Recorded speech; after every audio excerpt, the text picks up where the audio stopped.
All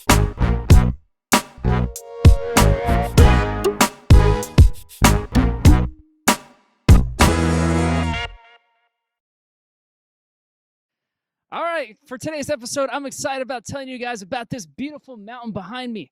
That is Mount Hood in the state of Oregon. That is the highest point in Oregon, 11,239 feet above sea level. And that is a beautiful stratovolcano. Isn't it lovely? It's amazing. And behind me right here is Trillium Lake. This is a very famous lake. You may have seen pictures, postcards of it. Very classic view of Mount Hood. And so many awesome things to talk about, geology, and all the cool recreational opportunities up here at Mount Hood. So I'm excited about diving into it. Let's check it out. You can see a ski lift way up there. That is part of the Timberline Lodge ski area. And I'm going to be heading up there shortly. Definitely a cool place. And that ski lift is called the Miracle Mile. The original one they built there was probably a mile. I don't think it's quite that long. You can see how high it goes up. It starts about 6,000 feet. That's the timberline. And, it goes up to 8,000 feet up there.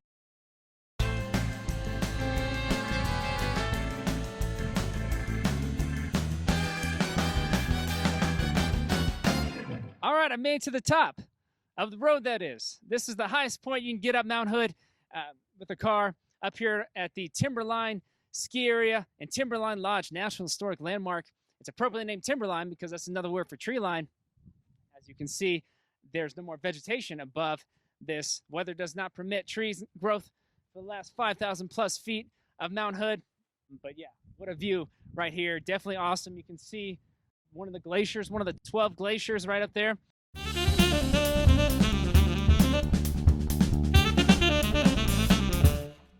And you can see today is not the day to ski or snowboard, just not enough snow.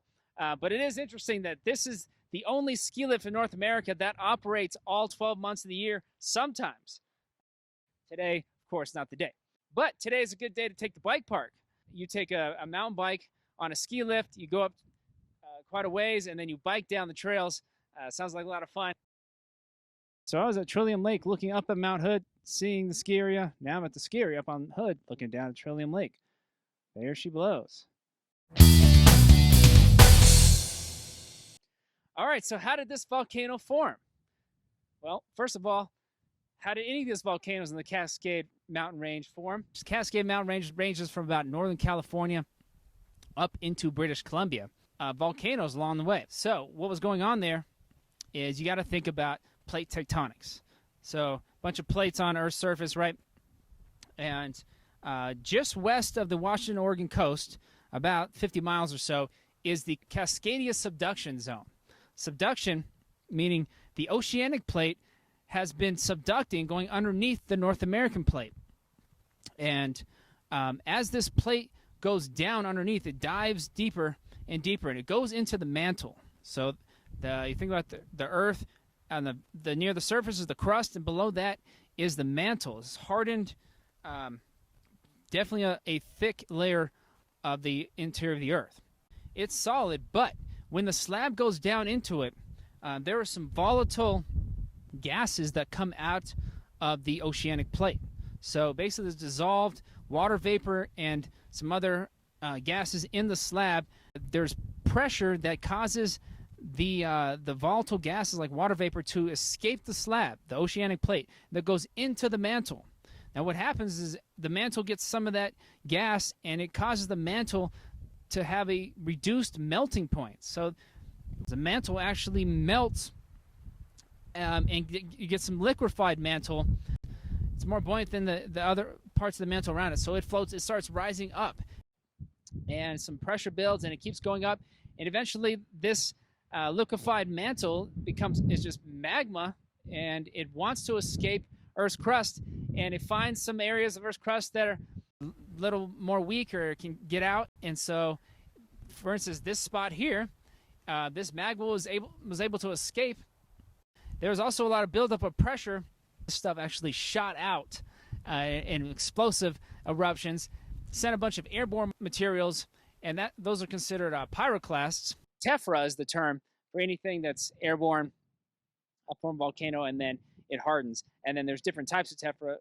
You may be familiar with the word tuff. That is a tephra that's mostly ash, about 75% ash. Up top, there are some lava domes, and you can imagine over thousands of years, um, all this, so many eruptions, mostly in the Pleistocene geological period, which was like 2.6 million to 11,700 years ago. There were a lot of eruptions, repeated eruptions that just built this volcano up over time. This is a stratovolcano, which means it's a nice conical shaped volcano as opposed to a shield volcano, which is more flat. So there you go. The accumulation of that over thousands of millions of years led to volcanoes like this in the Cascade Range, and especially this beast right here. So you may be asking yourself, is Mount Hood going to erupt again? Is it considered an active volcano? And the answer is it's considered a potentially active volcano, means it could. They don't expect any major eruptions anytime soon, that's for sure. But there could be a minor eruption, they think, like a 3 to 7% chance in the next 30 years. Now, the last decent eruption was actually not that long ago. Relatively speaking, was in 1907. So Lewis and Clark, they came down the Columbia River, which is just north of here. They were there around 1805, and this mountain was active up to about around 1790s or so. So not that long before Lewis and Clark was this thing erupting. How did Mount Hood get its name? Doesn't look like it has a hood on it. I don't think there's a neighborhood around here that's talking about. No, it has to do with the British exploration that took place around here in the late 18th century into the 19th century. There was a British admiral named George S. Vancouver. You may have heard of the cities: Vancouver, British Columbia, Vancouver, Washington, Vancouver Island. So yeah, this guy was very significant. During that time, he was exploring all this area. And part of his team, there was a guy, Lieutenant William Broughton, who saw this mountain. You can imagine them exploring this area, like, whoa, look at this incredible, huge mountain. And William Broughton decided he wanted to name it after somebody he admired, and he did. He named it after this guy, Samuel Hood, a British admiral at that time. And so Samuel Hood got a mountain named after him, and there you go. Now we know. All right, I'm here at the beautiful Timberline Lodge, National Historic Landmark. This thing is awesome. It was created in the 1930s during the Works Progress Administration, part of the New Deal by FDR. Back in the Depression, FDR was like, hey, we need to create some jobs, some construction jobs. A lot of roads were created, buildings, and this is one of the great things that came out of it. Landmark. Now, you may be thinking, hey, I think I've seen that in a movie or something. You probably have. It was actually well known for being the exterior of The Shining. The Shining, I know there are a few different versions of that. The one with Jack Nicholson, the Stanley Kubrick film based on the novel by Stephen King. That was right here, filmed at the Timberline Lodge. A nice setting for a creepy horror film, that's for sure. Now, you can't actually hike to the top of Mount Hood. You can climb, use some mountaineering skills to get up there.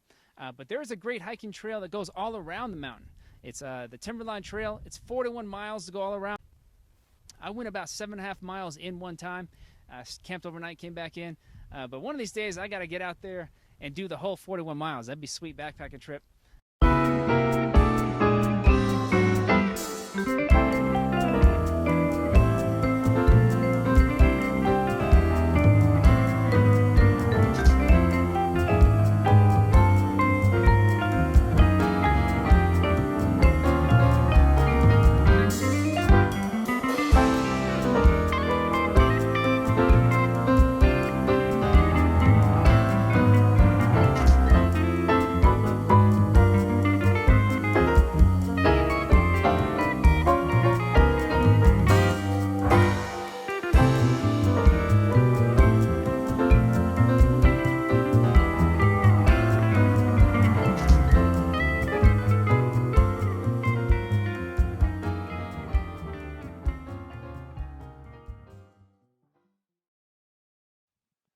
Yeah, super amazing place here at the highest point in Oregon.